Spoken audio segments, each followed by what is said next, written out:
How to install a clock movement. Leave the movement hanger installed if desired, and install the black rubber washer over the hand shaft. Insert the hand shaft through the clock face. Slide a brass washer over the hand shaft. Then attach a dial mounting hex nut. Be careful to not over-tighten. Before putting the hands on your clock, first put the minute hand on and line it up with the 12. Then take the minute hand off and then push the hour hand on lined up with a time numeral. Then put on the minute hand also pointing towards the middle of the 12. If the movement just uses push-on hands, then both the hour and minute hands should be firm.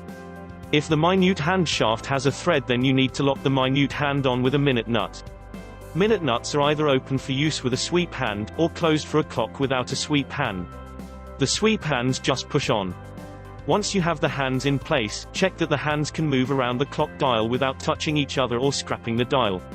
The majority of clock movements these days come with 10 years warranty, which means you can expect 15 to 20 years of reliable timekeeping. They usually only require the adjustment of a few minutes after several months. The best batteries to use in clock movements that just indicate the time and/or swing a pendulum are reputable brand Super Heavy Duty.